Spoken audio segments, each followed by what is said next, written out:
আসসালামু আলাইকুম। দুই ছেলের বায়না যে বাবা ঈশ্বর দিতে আসছি, আমরা একটু ঘুরতে যাব। আর কোথায় ঘুরতে যাব? গ্রিন সিটিতে ঘুরতে যাব, আর একটু রেস্টুরেন্টে খাওয়া দাওয়া করব।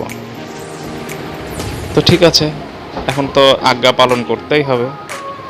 তো আমরা রওনা হলাম গ্রিন সিটির উদ্দেশ্যে।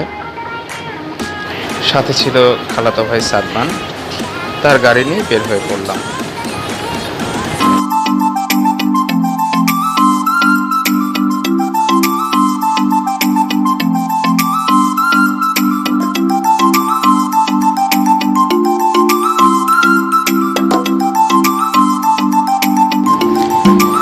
10 থেকে 15 মিনিটের মধ্যে আমরা পৌঁছে গেলাম গ্রিন সিটিতে।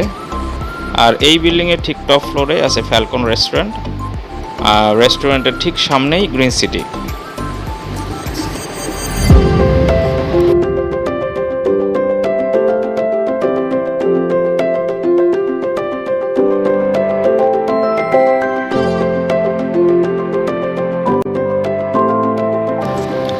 টপ ফ্লোর থেকে গ্রিন সিটির ভিউটা অসাধারণ। আর ঠিক ডান সাইডে আবার পারমাণবিক বিদ্যুৎ কেন্দ্র, ওটাও দেখা যাচ্ছে। আর সব মিলিয়ে আসলে চারিদিকে সবুজ গাছ। তো আমরা যেতে যেতে সন্ধ্যা লেগে গেছিল প্রায়।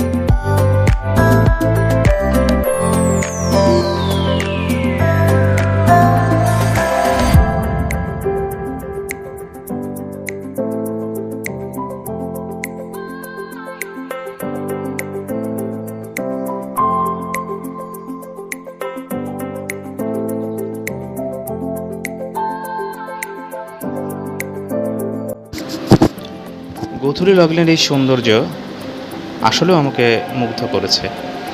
আলহামদুলিল্লাহ, আমার সময়টা, আজকের বিকালটা খুবই ভালো লেগেছে। আশা করি আপনাদেরও সবার ভালো লাগবে। তো আমি ঝটপট কিছু খাবারের অর্ডার করে ফেললাম। পিৎজা, রেশমি কাবাব, হারিয়ালি কাবাব, ফ্রেঞ্চ ফ্রাই, মানে ওরা যেগুলো পছন্দ করে আর কি, সেগুলো অর্ডার দিয়ে ফেললাম। আর এদের খাবারের মানটা ভালো, খারাপ না, তবে স্পাইসিটা কম। আর একদম সিম্পল। আমার কাছে মোটামুটি ভালোই লেগেছে খাবারগুলো। তবে পিৎজাটা আর একটু ভালো হলে আরও ভালো লাগতো আর কি। এই চিকেন পিৎজা আমরা অর্ডার করেছিলাম। যাই হোক, এভারেজ ভালোই খাবার, খুব একটা খারাপ ছিল না।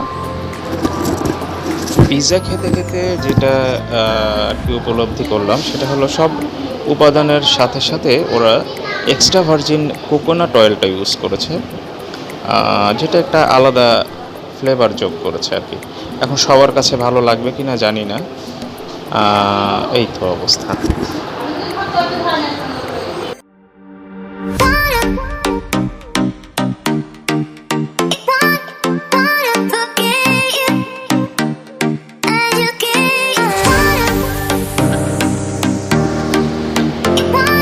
রেহান রাফি বেশ মজা করে খাচ্ছিল।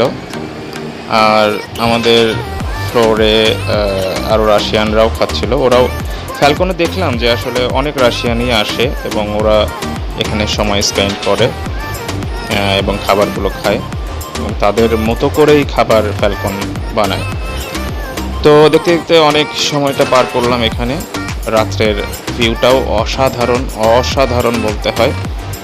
তো আসবেন, এনজয় করবেন। ধন্যবাদ।